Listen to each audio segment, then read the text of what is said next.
के नाम की तारीफ हो। I'm so happy to be here. मैं आपके दरमियान आकर नहायत खुशी महसूस कर रहा हूँ। Pastor Suleiman, thank you so much for bringing me here this time. पादरी सुलेमान साहब, मैं आपका शुक्रगुजार हूँ कि आप मुझे इस बार यहाँ पर लेकर आए।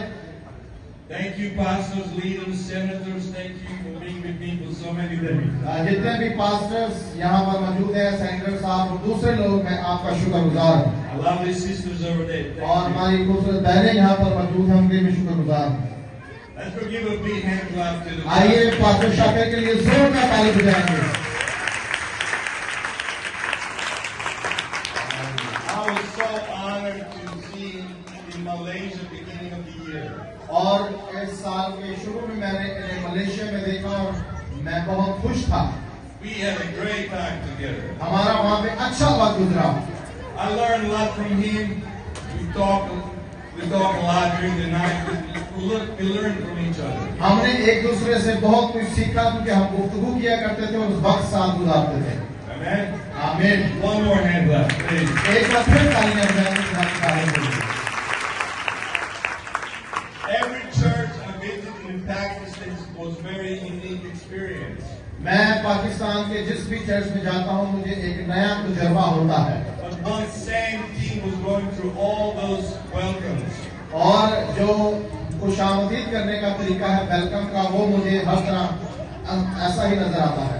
Your love and your hospitality. आपकी जो मोहब्बत और आपका जो प्यार है।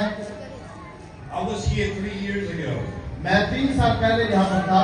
And I'm so happy to see what's happening right now. और मैं देख रहा हूँ और बहुत खुश हो रहा हूँ कि खुदा अपनी कुदरत को इस चर्च, इस कलीसिया में कसरत से नाजिल कर रहा है। Give me a few minutes, I will take you to the journey. मुझे चंद मिनट दीजिएगा ताकि मैं आपको सफर की तरफ लेकर जाऊँ। 15 years ago, there was a dream 15 साल पहले एक ख्वाब था and a prayer. और दुआ थी।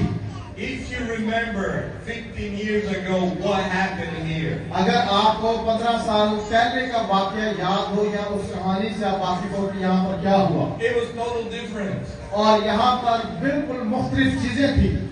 But 15 years ago there was a dream and prayer, nothing big, nothing impressive. लेकिन 15 साल पहले एक ख्वाब और रोया थी जो कोई खास दिलचस्पी वाला नहीं था।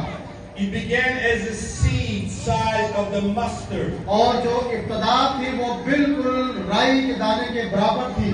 It was small enough to be overlooked. और वो देखने में भी बहुत छोटा था। But full of life and potential inside of it. लेकिन उसके अंदर बहुत बड़ा पोटेंशियल और खूबी थी।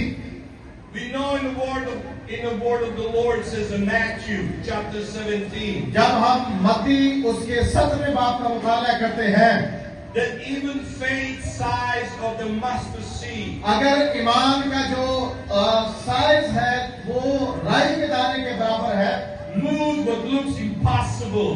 लेकिन उसके वसीला से आप नामुमकिन कामों को मुमकिन बना सकते हैं। Because the power is not in the size but in the light hidden within it. मैं आपको बताना चाहता हूँ कि ईमान के अंदर ऐसी कुदरत है जिसके वसीले से आप बड़े बड़े काम कर सकते हैं।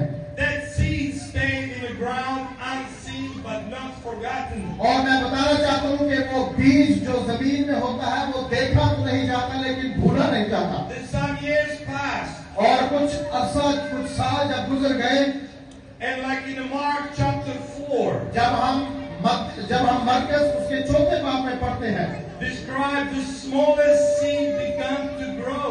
तो हम देखते हैं कि यहाँ पर एक छोटा बीज जो बड़ा हो जाता है। Roots dug deep. और उसकी जड़ें जमीन तक जाती हैं। Quietly, faithfully, God gave increase. और वो इसी तरह ईमान में मजबूत होता है। And 12 years later, और फिर 12 सालों के बाद the harvest began to show itself. और जो फसल थी वो उगना शुरू हो गई, उसने अपने आप को जाहिर करना शुरू किया। What was the dream